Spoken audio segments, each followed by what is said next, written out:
नमस्कार, आदाब। मैं हूं परवेज़ आलम। द संवाद के इस विमर्श परामर्श एपिसोड में आप सबका स्वागत है।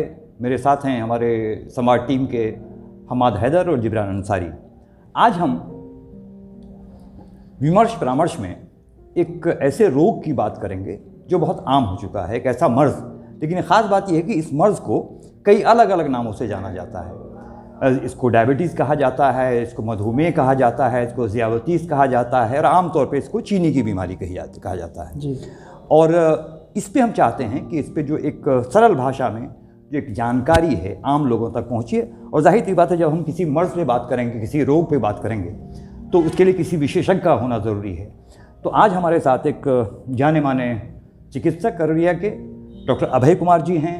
अभय कुमार जी MBBS और MD तो हैं ही हैं, साथ में इन्होंने क्लिनिकल डायबिटीज़ में भी एक डिग्री हासिल की है और काफ़ी समय से ये डायबिटीज़ रोगियों का इलाज कर रहे हैं। तो डॉक्टर अभय कुमार, आपका बहुत बहुत स्वागत द संवाद में।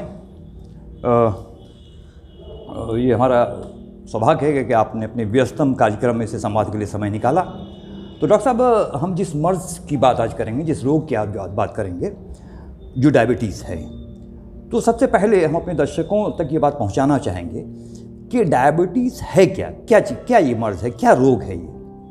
देखिए, डायबिटीज़ एक ऐसी बीमारी है जी जिसको एक सीमित लहजे में हम लोग नहीं बता सकते हैं जी।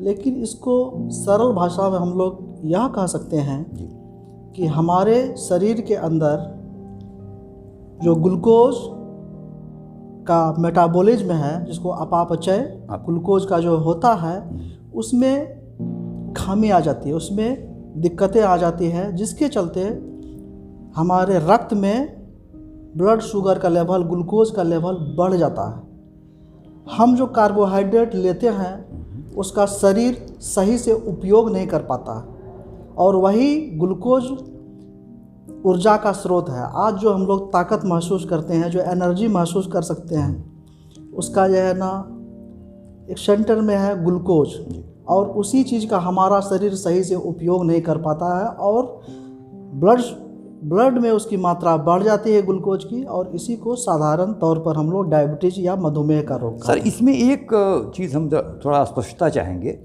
कि चीनी का बढ़ जाना शरीर में या चीनी का घट जाना। जब आप ये कह रहे हैं कि जब हम भोजन खाते हैं और जो फाइनली वो डाइजेस्ट होता है, तो वो ग्लूकोज या शुगर के फॉर्म में होता है, जो हम एब्जॉर्ब करते हैं, जो एनर्जी हमको देता है।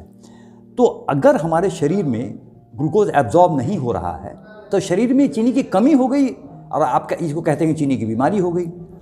ये शरीर में चीनी की कमी होती है या रक्त में चीनी बढ़ जाता है, ये हम जानना चाहें। देखिए, अब जो बात होती है, जो हम लोग कार्बोहाइड्रेट लेते हैं जी, लेने के बाद उसका शरीर में अवशोषण होकर के वो जो है ना ब्लड में जाता है, और ब्लड से हमारे शरीर के जितने भी कोशिकाएं हैं उसमें उसका खपत होना चाहिए, उसका खपत होना चाहिए आइडियल कंडीशन में। हाँ, नॉर्मल कंडीशन में जो कोशिकाएं हैं उसका उपयोग करता है, जिसके लिए इंसुलिन की आवश्यकता होती है।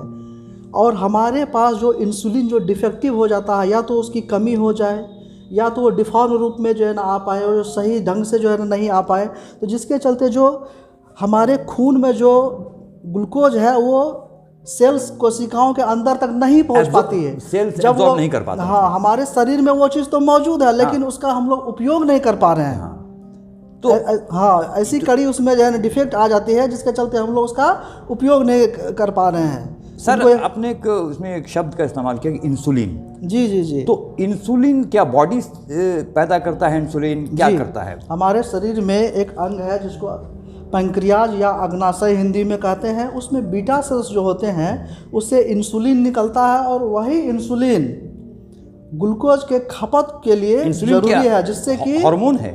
यस, बिल्कुल, यह एक हार्मोन है जो बीटा सेल, पैंक्रियाज का जो बीटा सेल्स है उससे जो है ना निकलता है, और वो ग्लूकोज को कोशिकाओं के अंदर में ले जाने में, उसकी खपत कराने में मदद करता है। इंसुलिन हार्मोन जो है जी, वही इसको मदद करता है एब्जॉर्ब कराने में। बिल्कुल बिल्कुल जी। तो इसका मतलब ये हुआ कि इंसुलिन या तो बनना बंद हो जाता है शरीर में, हाँ, या कम हो जाता है, या तो कम हो जाता है। तो इस केस में हम कहते हैं इसको डायबिटीज़ हो गया। हाँ, इसको डायबिटीज़ हो गया। हाँ, तो और डायबिटीज़ भी जो है ना अलग अलग तरह का है, ये नहीं कि एक सिंगल मैकेनिज्म है, एक सिंगल हम लोग जो है ना कारण जो है ना कर दें कि जो है ना इसके चलते हो गया ठीक है, हम मान लिया कि बहुत सारे कारण हो सकते हैं। तो ये जो इंसुलिन, लोगों को कैसे पता चले कि वो डायबिटिक हो गए हैं, क्या लक्षण होगा? ठीक है, हमको तो बिल्कुल पता नहीं कि भाई इंसुलिन अंदर क्या काम कर रहा है, निकल रहा है नहीं निकल रहा है, हमारे शरीर में ग्लूकोज की खपत हो रही पा रही, सेल्स खपत, तो आम आदमी को ये कैसे पता चले क्या लक्षण या सिम्टम हो सकते हैं? शुरुआती दौर में जो है ना डायबिटीज़ के जो पेशेंट्स हमारे बीच में आते हैं, बहुत सारे जो कहते हैं कि हमको तो कुछ नहीं दिक्कत है सर, लेकिन दूसरी बीमारी को लेकर के आते हैं, उसमें पता चल जाता है कि इसको डायबिटीज़ है। लेकिन स्टार्टिंग में उसको थकावट बहुत महसूस होता है, कमजोरी लगता है, हाँ, पेशाब बार बार आने लगता है। वो बोलते हैं कि हमको रात में 4 बार 5 बार हम पेशाब करते हैं, पहले ऐसा नहीं था सर, इस 2 महीने से ही हमको ऐसा हो रहा है कि हम रात में बार बार पेशाब जा रहे हैं, प्यास भी लग रही है, हलक सूखता है, कंठ मेरा सूखने लगता है जी, कमजोरी लगता है सर, आँखों की रोशनी थोड़ी धीमी हो गई है सर।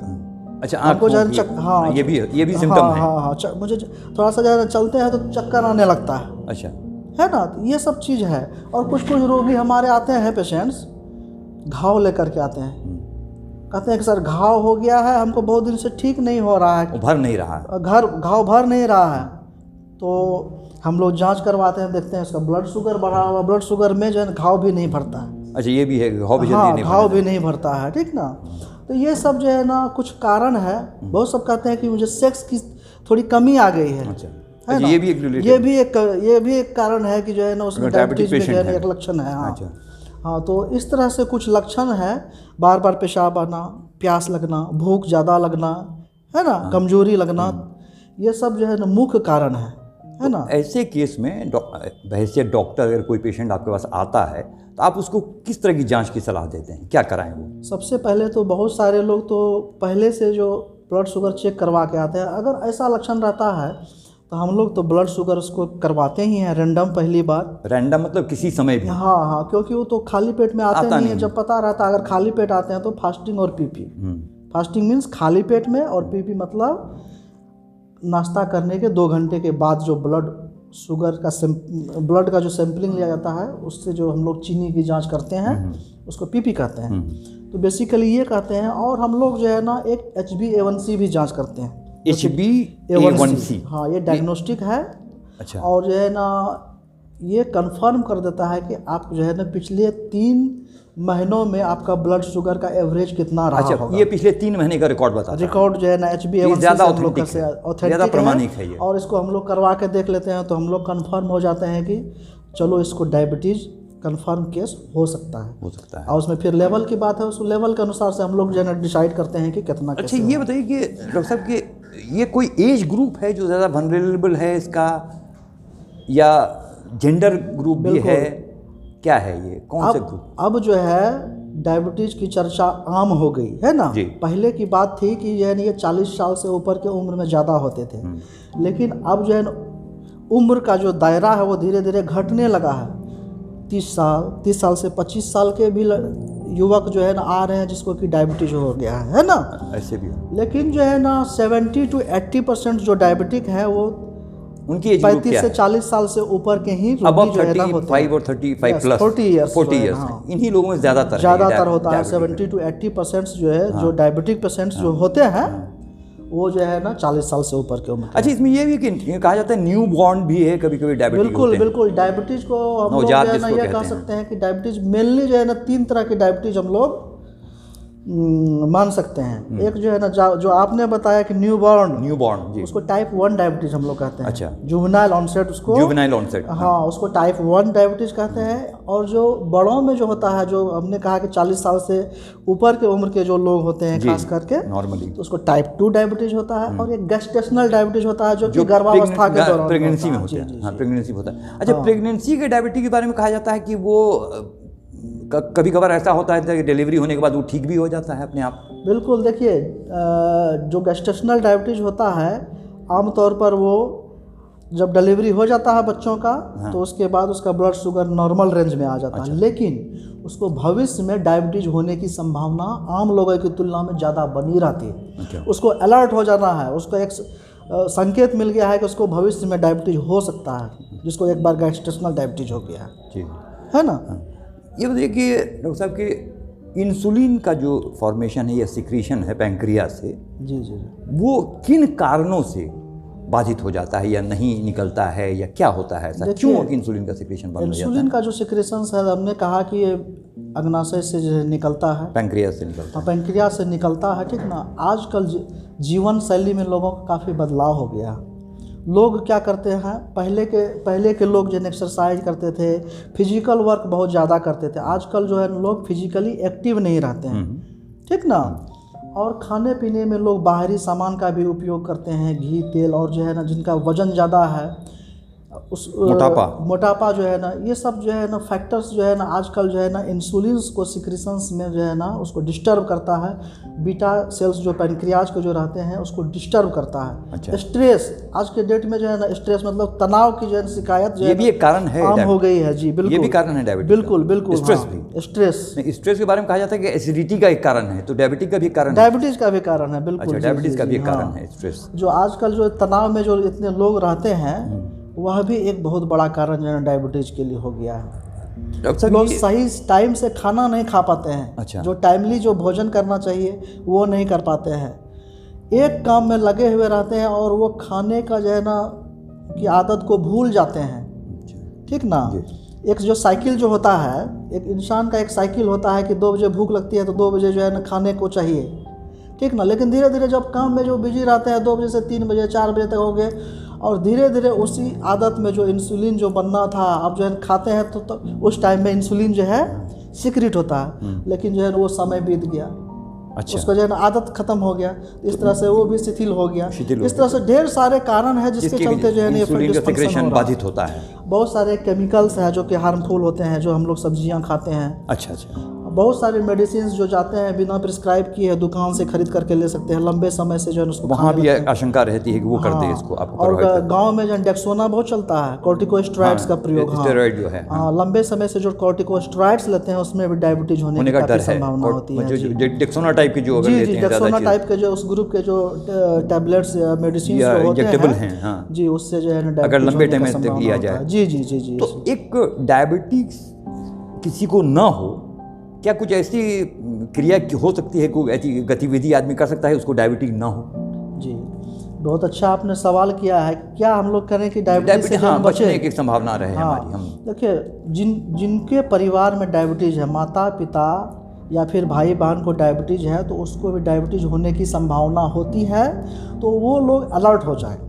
अलर्ट होंगे तो क्या करेंगे, टाइम टू टाइम टेस्ट वो कराएंगे। अपने जो है ना जीवन शैली को परिवर्तित करें। जीवन शैली को कैसे परिवर्तित कर सकते हैं? फिजिकल एक्सरसाइज, फिजिकल एक्टिविटी की बात करते हैं, जो एक्सरसाइज, योगा है ना। योगा जो है ना बहुत अच्छा चीज़ है।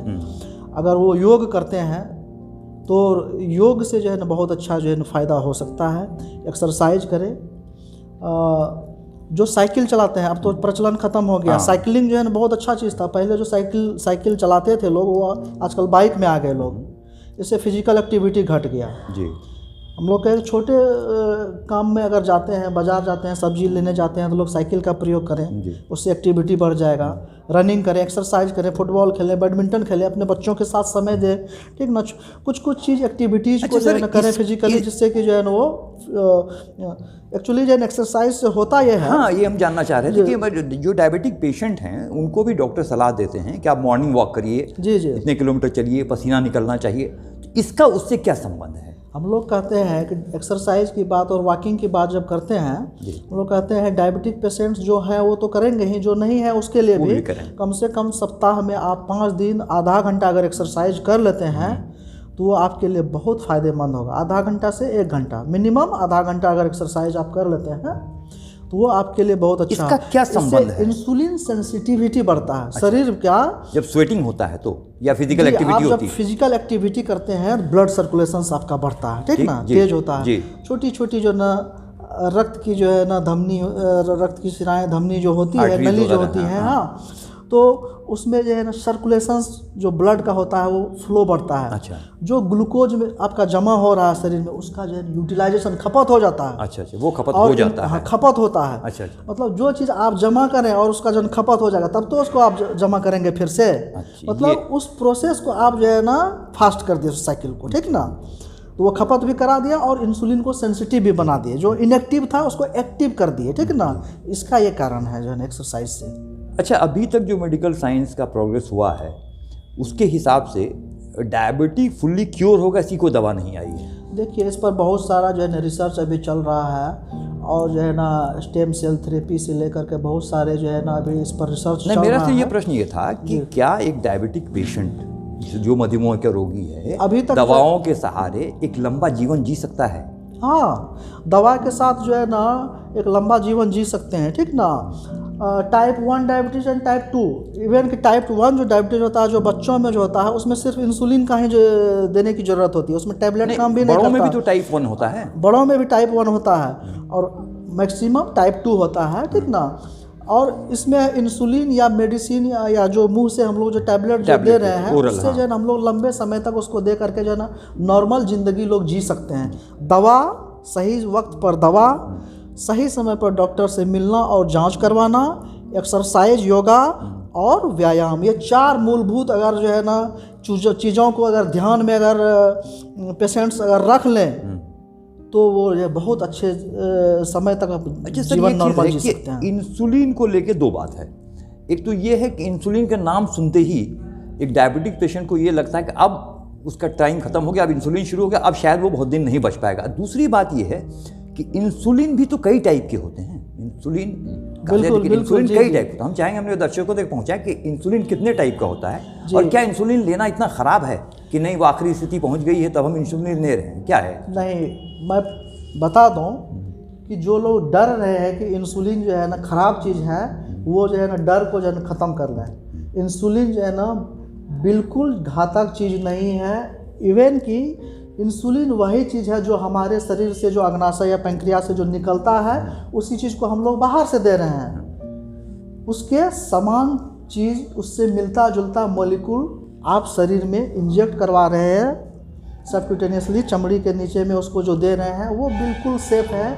इसका जो है ना साइड इफ़ेक्ट टैबलेट की तुलना में बिल्कुल कम है। अच्छा, टैबलेट की तुलना में इसका कम है साइड इफेक्ट? बहुत कम है, बहुत कम है। कुछ लोगों में हाइपोग्लाइसेमिया का शिकायत हो सकता है, जो शुगर कम हो जाता है। जी, अचानक शुगर का लेवल उससे जो है ना घट जाता है, तो जिसके चलते जो है उसको समस्या आ सकती है, चक्कर आ जाता है, बेचैनी आ जाती है, हवाई उड़ने लगते हैं, कुछ समझ नहीं आता है ना, पसीना आने लगता है, थरथराहट होने लगता है। ये सब जो हाइपोग्लाइसेमिया के लक्षण है, ये बेसिक 1-2 बार जिसको अगर ये अटैक आ जाता है तो वो खुद से जो है ना बाद में वो जान जाते हैं कि हमको हाइपोग्लाइसेमिया हुआ है, तो उस स्थिति में ग्लूकोज ले लेंगे या उसका एक आजकल टैबलेट भी जो है ना आता है उसको ले लेंगे। अगर चीनी कम हो गया तो चीनी आप ले लीजिए। आप चीनी, आपके घर में चीनी है तो उसको घोल करके उसको जो है ना पिला दें। और हम कहेंगे कि जिसे भी डायबिटीज़ है उनके परिवार के लोग भी थोड़ा सा डायबिटीज़ के बारे में जान लें।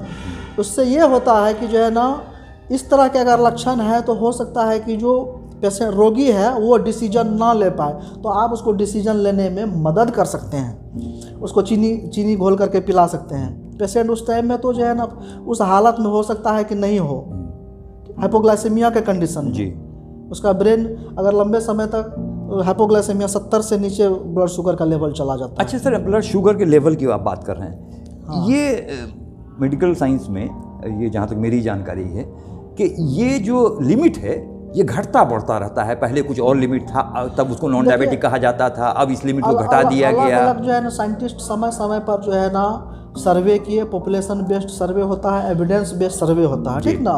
उसके आधार पर तय किया जाता है, जनसंख्या के आधार पर कि कितने लोगों में जो है इतने लेवल पर समान पाए जाते हैं, तो उसके आधार पर जो है किया गया। तो ये जान लें कि हम लोग को अगर खाने के बाद 200 से ज़्यादा अगर ब्लड शुगर हो जाता है, अगर हम रैंडम कराते हैं, रैंडम में करते हैं या फिर खाने के 2 घंटे के बाद जो करते हैं, 200 से अगर ज़्यादा रहता है तो हम लोग उसको डायबिटीज़ में कंसीडर करते हैं। और उसमें अगर खान पान के बावजूद भी, एक्सरसाइज के बावजूद भी अगर उतना लेवल उससे नीचे नहीं आता है तो हम लोग दवाई हमारे दर्शकों को ये बता सकते हैं कि एक आदमी कोई ब्लड टेस्ट कराता है, वो मान लिया कि कहता है भाई हमको शुगर टेस्ट का, तो हमको डाउट है, जी जी जी, अब वो रैंडम है, कभी गया और कहा कर दो, तो उस टाइम में क्या रेंज होना चाहिए, कितना से कितना तक नॉर्मल कहा जाता है, आजकल माना जाता है? जी नॉर्मल देखिए, फास्टिंग में खाली पेट में अगर आते हैं तो 110 से नीचे होना चाहिए, और खाने के बाद 140 से नीचे है तो उसको नीचे कहाँ तक, नीचे का भी कोई लिमिट है क्या, रेंज है क्या?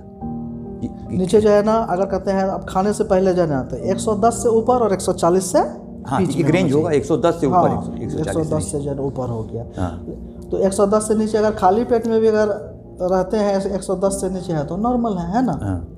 हाँ तो और अगर जो है खाली पेट में अगर 126 से ऊपर हो जाता है, खाली पेट में अगर 126 से ऊपर हो जाता है तब भी हम लोग डायबिटीज़ में उसको कंसीडर करेंगे, और 200 से ऊपर हो जाएगा खाने के बाद तो उसको भी। और अगर हम पीपी कराते हैं और तो उसके बीच वाले रेंज को जो है हम लोग प्री डायबिटीज कंडीशन में कंसीडर करते हैं, मतलब बाउंड्री कह सकते हैं उसको जी, उसको प्री कि कभी भी डायबिटीज हो सकते हैं। जी उसको जो है ना अलर्ट हो जाना है, एकदम अलर्ट हो जाएंगे कि अब उसको डायबिटीज की संभावनाएं भविष्य में हो सकती हैं। वो लोग अपने जीवन शैली में परिवर्तन उनको चाहिए कि समय टू समय डॉक्टर को मिलते रहे। जी जी जी जी, समय समय पर वो डॉक्टर से मिले, अपने खान पान में परहेज कर लें, एक्सरसाइज करें, योगा करें, है ना। तो उससे जो है ना हो सकता है कि वो डायबिटीज़ लंबे समय तक जो है ना नॉर्मल रेंज में वो रख लेंगे। अगर नहीं करेंगे तो जल्दी उसको डायबिटीज़ डेवलप हो जाएगा। तो डायबिटिक पेशेंट को ये बहुत डरने की ज़रूरत नहीं है कि डायबिटिक हो गया है। देखिए डायबिटीज सावधानी बरतने की ज़रूरत है, आपका कहना? सावधानी बरतने की ज़रूरत है और डॉक्टर से मिलने की ज़रूरत है। डायबिटीज़ में सिर्फ हमको ब्लड शुगर कंट्रोल करने की ज़रूरत नहीं है, बल्कि उसके कॉम्प्लिकेशन से डरना है। कॉम्प्लिकेशंस जो होते हैं वो घातक हो जाते हैं डायबिटीज पेशेंट। ये बताइए कि जो डायबिटिक पेशेंट है, दवा ले भी रहा है मान लिया वो, फिर भी उसके कौन कौन से ऑर्गन और प्रभावित हो सकते हैं एक डायबिटिक पेशेंट? बिल्कुल बिल्कुल, यह अच्छा सवाल है जिस पर हम लोग आना चाह रहे थे। डायबिटिक पेशेंट्स में देखिए बहुत सारे जो पेशेंट्स आते हैं तो डायबिटीज़ के साथ साथ ब्लड प्रेशर भी एसोसिएटेड होता है। अच्छा। डायबिटिक पेशेंट्स को ब्लड शुगर की भी शिकायत, ब्लड प्रेशर की, हाई ब्लड प्रेशर की जो है ना ज़्यादा संभावना होती है, और जब दोनों चीज़ हो जाता है तो वो उसके लिए और ज़्यादा घातक हो जाता है। अच्छा।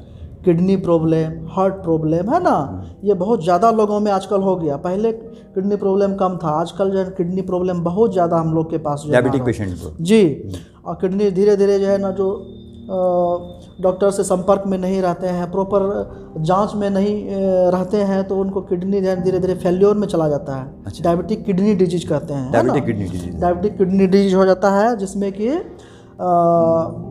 अचानक से उसका क्रेटिनिन, यूरिया और जितना भी पैरामीटर्स हैं वो सब चीज़ जो है बढ़ने लगता है, ये लेवल बढ़ जाता है। हाँ, उसके पैरों में सूजन आने लगती है, धीरे धीरे खाना जो है ना पचना कम हो जाता है, वोमिटिंग टेंडेंसी बढ़ने लगता है ना। तो इसमें हम लोग संदेह जो है करते हैं कि उसको किडनी की समस्या हो रही है ना। तो उसमें हम लोग अलर्ट हो जाते हैं उसको, और उसको अलर्ट करवा देते हैं। अच्छा, आप अभी कह रहे थे कि आँख की रोशनी पे भी इसका प्रभाव पड़ता है? बिल्कुल, हाँ। डायबिटिक पेशेंट्स में जो कंट्रोल में नहीं रखते हैं, अपने आप को चेकअप में नहीं रखते हैं, उसको डायबिटिक रेटिनोपैथी और डायबिटिक कैटरेक्ट या अदर आइज़ के प्रॉब्लम होने की काफ़ी संभावना होती है। जो मोतियाबिंद और लोगों में जो होता है जनरल पॉपुलेशंस में, डायबिटिक पेशेंट्स को मोतियाबिंद जल्द होने की संभावना रहती है। अच्छा। तो इसलिए हम लोग कहते हैं कि डायबिटिक पेशेंट्स जो हैं कम से कम साल में एक बार आँख के अच्छे डॉक्टर से बिल्कुल मिलेंगे, है ना, क्योंकि आँख बहुत अनमोल चीज़ है। अगर रोशनी ख़त्म हो जाए तो उसके लिए जीवन कठिन हो जाएगा। इसीलिए आँख का चेकअप ये ज़रूर साल में एक बार ज़रूर करवाएंगे। अच्छा, ये ज़रूरी तो नहीं है कि जिसके परिवार में कोई डायबिटिक पेशेंट हो उसको हो ही जाएगा अगले पीढ़ी को? ऐसा जरूरी नहीं है। बहुत सारे ऐसे पेशेंट्स हैं जिनके माता पिता डायबिटिक हैं, अगर वो अच्छा जीवन शैली जीते हैं, अगर वो जो है ना नशा नहीं करते हैं। नशा भी एक बहुत बड़ा एक छूट गया जिसको कि हम लोग को चर्चा भी करना था, जैसे स्मोकिंग और अल्कोहल। ये दो चीज़ जो है ना बहुत डायबिटिक पेशेंट्स के लिए खतरनाक है। जो स्मोकर रहते हैं और अल्कोहलिक रहते हैं, जो अल्कोहल लेते हैं, उसको डायबिटीज़ होने की ज़्यादा संभावना होती है। हाँ, तो वैसे जिनको फैमिली हिस्ट्री है तो वो लोग जो है ना अल्कोहल और ये सब का भी सेवन नहीं करते, स्मोकिंग का। अच्छा, जिनके परिवार में कभी कोई डायबिटिक हिस्ट्री नहीं है उसको भी हो सकता है? बिल्कुल हो सकता है। जिनके फैमिली में नहीं है, अदर फैक्टर्स उसके साथ एसोसिएटेड हो जाएगा। हाँ, तनाव में हो सकते हैं वो, कुछ ऐसे लंबे समय तक मेडिसिन खाए हो जिसके चलते साइड इफेक्ट से उसको डायबिटीज हो सकता मेडिसिन है, इंड्यूस्ड डायबिटीज, मेडिसिन इंड्यूस्ड जो है डायबिटीज हो सकता है ना। बहुत सारे लोग जो है ना स्ट्रेस में रहते हैं, उसके चलते हो सकते हैं जी। उस तरह के भी लोग आते हैं, है ना, लोग आते हैं। तो कुल मिलाकर हम ये कहा जाए कि डायबिटीज़ जो मामला है वो एक मैनेजमेंट का है कि आप कैसे मैनेज करते हैं डायबिटीज। आप इससे बीमारी से मुक्त नहीं हो सकते अभी तक का जो मेडिकल साइंस कहता है। अभी तक ऐसी कोई दवा शायद नहीं आई है कि आप पूरी तरह डायबिटीज से ठीक हो जाए, लेकिन आप इसको वेल मैनेज कर सकते हैं, वेल मैनेज कर सकते हैं, हाँ। और एक लंबा स्वस्थ जीवन जी सकते हैं। और एक कॉम्प्लिकेशन है जो कि अगर चर्चा ना करें तो जो है ना, नहीं थोड़ा सा जो है ना ज़्यादती होगा। ज़रूर चर्चा। हम लोग डायबिटीज़ के चलते बहुत सारे पैरों को कटते हुए देखा है। डायबिटीज़ के चलते पैरों को कटते हुए देखा है। यह एक अजीब लगता होगा, लेकिन सच्चाई ये है कि डायबिटीज़ के चलते हमारे जो पेरिफेरल आर्टरीज है, जो आर्टरी जो होती है, जो खून को सप्लाई करती है, उसमें धीरे धीरे प्रॉब्लम आने लगता है ना। अच्छा, पेरिफेरल आर्टेरियल डिजीज हम लोग कहते हैं, पेरिफेरल आर्टेरियल डिजीज। हाँ, और एक डायबिटिक न्यूरोपैथी, दो चीज़ है, एक जो है ना नर्व का प्रॉब्लम, एक जो है ना आर्टरी का प्रॉब्लम। इन दोनों के कारण से जो है ना पैरों में बहुत सारे पेशेंट्स को बदरापन होता है, प्रिकिंग सेंसेशन जो है ना लॉस हो जाता है ना, उसको चुभन लगता है उसको। फिर कोई को कहते हैं कि कांटा जैसा चुभता है, कहते हैं रात भर आज सर हम सो नहीं पाए, लगता है कि उसमें मिर्च लगा दिया है कोई। सर हम जो है ना गर्मी के दिनों में भी जो है ना रजाई जो ओढ़े हुए रहते हैं तो इतना जो है ना गर्मी लगता है हमको कि जलन लगता है कि हम लोग पैर को जो है ना ढक के नहीं सोते हैं। ये सारी चीज़ें डायबिटिक पेशेंट्स में सिम्टम हमारे पास जो है ना लोग आते हैं लेकर के, होता है इस तरह का। और बहुत सा एक पेशेंट्स ऐसे आए थे कि वो जो है ना ठंडी के दिनों में जो है ना अलाव जो तापते हैं जी, अपने आप को गर्म करने के लिए गाँव में जो है बहुत ज़्यादा तापते हैं गरमाने के लिए। तो एक पेशेंट आया था, उसका जो है ना पैर जल गया। अच्छा, उसमें और उसको पता नहीं चला, मतलब कि आप सेंसेशन लॉस हो गया। सेंसेशन लॉस हो जाता है तो पैर जलने की संभावना हो गया। अगर उसमें चोट लग जाएगा, कांटा चुभ जाएगा तो उसका पता नहीं चल पाएगा, तो धीरे धीरे चोट लगते लगते उसमें घाव हो जाता है। एक बार जब घाव हो जाता है, डायबिटिक पेशेंट का घाव जल्दी ठीक नहीं होता है। अच्छा, एक ब्लड शुगर कंट्रोल में नहीं है, है ना, वहाँ पर शुगर का लेवल ज़्यादा रहता है, तो जिसके चलते भी जो है ना घाव नहीं भरता है ना। तो उन सारे पेशेंट्स को हम लोग कहते हैं कि पैरों की देख रेख बहुत अच्छे से कीजिए, नहीं तो आपको घाव हो सकता है। और अगर हड्डी में चला गया घाव तो हो सकता है कि पैरों को काटने की नौबत भी ऐसा भी हो सकता है। जी जी जी। एक आखिरी मेरा प्रश्न है डॉक्टर साहब, एक बहुत प्रचलित बात है, पता नहीं मेडिकली ये कितना सही है, नहीं कह सकती, आप इस पर अपनी टिप्पणी कीजिए। जी जी जी। कि चीनी खाने से डायबिटीज नहीं होता है, डायबिटीज वालों को चीनी मना है। देखिए, हमको शुगर भी उतना ही ज़रूरी है, नमक भी उतना ही ज़रूरी है, प्रोटीन भी उतना ही ज़रूरी है, विटामिन्स भी ज़रूरी है। किसको कितनी मात्रा में हम लें, ज़रूरी यह है। डायबिटिक पेशेंट्स को हम चीनी खाने से मना नहीं करते, उसको चावल खाने से मना नहीं करते, लेकिन कितना खाना है उसको तय करना ज़रूरी है। तो उनका एक डाइट चार्ट होता है, एक डाइट चार्ट होता है, उसके आधार पर हम लोग नहीं, कुछ चीज़ें तो मना की जाती हैं डायबिटिक पेशेंट को, जैसे आप जो ज़मीन के अंदर की चीज़ें जैसे आलू है, इस तरह की चीज़ें ना खाइए आप, कार्बोहाइड्रेट जिसमें है ना, के नीचे की हर चीज़ को हम लोग मना नहीं करते हैं। अच्छा। जैसे आलू को तो मना करते हैं, लेकिन लहसुन प्याज जो है ना बहुत सेहत के लिए ज़रूरी है ना, डायबिटिक पेशेंट्स को उसकी ज़रूरत है, ठीक ना। तो प्याज और लहसुन खाएंगे, जो कि जमीन के नीचे की भी चीज़ है, लेकिन उसको खाने के लिए अलाउ करते हैं हम लोग। क्या चीज़ें? गाजर का सलाद के रूप में हम लोग जन खाएंगे, मूली को सलाद के रूप में खाएंगे, जो जमीन के नीचे की बात है ना। ठीक। और जमीन के ऊपर के चीज़ है ना, आम खाने के लिए मना करते हैं हम लोग, आम खाने के लिए मना करते हैं, खजूर खाने के लिए मना करते हैं, सपेटा, शरीफा, खजूर, ये सब खाने के लिए हम लोग डायबिटिक पेशेंट्स को मना। चावल भी मना है या कम है? चावल हम लोग जो डायबिटीज का जिसको कम रेंज का जो रहता है तो उसको हम लोग चावल अलाउ करते हैं। और एक मार्केट में ब्राउन राइस है, उसको हम लोग लें, ठीक ना। ब्राउन राइस जो है ना, इनफैक्ट जो है ना कोई दूसरा उड़ता हुआ कोई स्पेशल चावल नहीं है। गांव में जो उसना चावल है, जिसमें एक लालीपन जो रहता है, देखते हैं धान से जो निकाल, जो पॉलिश चावल नहीं है, अनपॉलिश चावल, वही ब्राउन राइस है। उसमें जो है ना उसको थोड़े मात्रा में हम लोग खाएंगे तो वो बहुत अच्छा है ना। अच्छा, हमारे दर्शकों को डॉक्टर साहब ये बता दें कि उनको अगर वो डायबिटिक हैं तो जैसे फल है, कौन सा फल उनको खाने से परहेज करना चाहिए और कौन सा फल वो खा सकते हैं? वैसे ड्राई फ्रूट है, क्या वो खा सकते हैं और क्या वो नहीं खा सकते? जी जी बिल्कुल, ये बहुत अच्छा सवाल आपने किया है। तो फल में जो है ना, देखिए हम लोग जो है ना उस फल को नहीं खा, ग्लाइसेमिक इंडेक्स एक चीज़ है जो मेडिकल साइंस की चीज़ है, वो तो आम लोगों को समझ में नहीं हाँ, ये आती। आम दर्शक के लिए अगर आप सीधे तौर पे बता पाएं कि हाँ, तो सीधे तौर पर ये कहें जिसका हाई ग्लाइसेमिक इंडेक्स रहता है उसको मना करते हैं, जिसमें कि आम, केला, सपेटा, शरीफा, खजूर, ये सब फल जो है ना नहीं ले। और प्लस जो फल का जो जूस है वो ना लें, वो जूस को जो है नहीं ले, उसमें जो है ना एब्जॉर्प्शन बहुत फास्ट होता है और ब्लड शुगर का लेवल जो है बहुत हाई जल्दी हो जाता है। हो जाएगा। इसीलिए जो हम लोग फल को अगर ले भी तो फाइबर के रूप में, जब मतलब चबा फल के को साबुत फल को लें, जिसमें कि जो है ना फाइबर की मात्रा ज़्यादा हो, उन फलों को हम लोग ले सकते हैं। जैसे तरबूज हो गया, जामुन हो गया, है ना, ये फल जो है ना हम लोग ले सकते हैं। आंवला ले सकते हैं, सेब कम मात्रा में ले सकते हैं, ऑरेंज जो है ना कुछ मात्रा में हम लोग जो है थोड़ा बहुत ले सकते हैं, अनार ले सकते हैं, अनार थोड़े बहुत हम लोग ले सकते हैं, है ना। ये फल को आप लोग ले सकते हैं, लेकिन उसका भी मात्रा को कम रखें और सीमित मात्रा में लें, ज़्यादा ना लें, ठीक ना। और ड्राई फ्रूट्स में जो है अखरोट ले सकते हैं, है ना, अखरोट ले सकते हैं, अखरोट जो है ना बहुत अच्छा है ना, वो ले।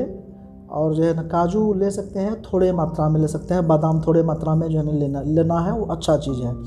मेथी पाउडर जो है ना बहुत अच्छा है डायबिटिक पेशेंट्स के लिए, उसको पानी में दे करके 1 चम्मच मॉर्निंग में उसका पाउडर बना के अगर लें तो वो बहुत अच्छा लाभदायक होता है ना। तो सर हम अररिया की बात ये करें, पिछले 7-8 साल से आप अररिया प्रैक्टिस कर रहे हैं और डायबिटिक पेशेंट ही देख रहे हैं। जी जी। तो कितना प्रतिशत की वृद्धि हुई है अररिया में? जी मैंने देखा है कि जो है ना जब मैं आया था तो उन दिनों की बात है कि डायबिटिक पेशेंट्स कम हुआ करते थे, ठीक ना। किसी फैमिली में 1 पेशेंट्स हुआ करते थे। जिस टाइम में मैं 7-8 साल पहले जब आया था, फैमिली में ऑन एन एवरेज 1 लोग डायबिटीज़ से पीड़ित थे, और आज जो है ना अगर 5 आदमी का फैमिली है तो 2 से 3 लोग डायबिटीज़ से पीड़ित हैं, जो कि 30 साल 35 साल से 3-4 ऑलमोस्ट जी इतना इंक्रीज हुआ है। हाँ, अच्छा, ये इंक्रीज क्या ऐसा तो नहीं है कि लोग ज़्यादा जागरूक हो गए हैं, उनको पता चल रहा है, वो टेस्ट करा रहे हैं, इसलिए ये चीज़ें सामने आ रही हैं? एक तो जागरूकता भी हुआ है तो हमारे बीच तक आ पा रहे हैं, और दूसरी बात ये है कि जीवन शैली में लगातार लोगों का बदलाव आ रहा है। मतलब एक निगेटिव हैबिट लोगों का बढ़ा है। देखिए घंटों लोग मोबाइल को देखते रह जाते हैं, घंटों लोग कंप्यूटर में बैठे हुए रहते हैं, उसके शरीर की हरकतें मूवमेंट नहीं होती, खत्म होते जा रही है, ठीक ना। हाँ जी। 10 साल पहले मोबाइल कम था, आज हर घर में मोबाइल आ गया है, ठीक ना। उसमें लोग उलझे हुए रहते हैं, खाते हुए लोग जो है मोबाइल देखते हैं, ठीक ना। खाते वक्त कभी मोबाइल नहीं देखना चाहिए, ठीक ना। उससे जो मैसेज जो ब्रेन को जाता है, भूख का जो भूख खत्म होने का जो है वो मैसेज नहीं जा पाता है, वो खाते जाते हैं, मोटापा बढ़ते जाता है लोगों को, ओबेसिटी बढ़ते जाता है। मोटे तौर पर जो लोग हैं वो लोग भी सतर्क हो जाएं, ठीक ना। वो लोग एक्सरसाइज करें, अपने वजन को कम करें, खान पान में अपना ख्याल रखें, और डॉक्टर से समय समय पर मिलते रहें। जो भी उनके विशेषज्ञ हैं, अगर उनको डायबिटिक हैं तो वो अपने डॉक्टर से, जिनसे भी वो संपर्क में हैं, उनसे लगातार संपर्क में रहें और उनकी सलाह मानते रहें, उनकी दवाई खाते रहें वो। धन्यवाद आपको बहुत बहुत डॉक्टर साहब समय देने के लिए दर्द संवाद को। तो आप देख रहे थे दर्द संवाद, मैं हूँ परवेज़ आलम। देखते रहिए, सब्सक्राइब कीजिए और लाइक कीजिए दर्द संवाद। फिर हाजिर होंगे, बहुत बहुत शुक्रिया।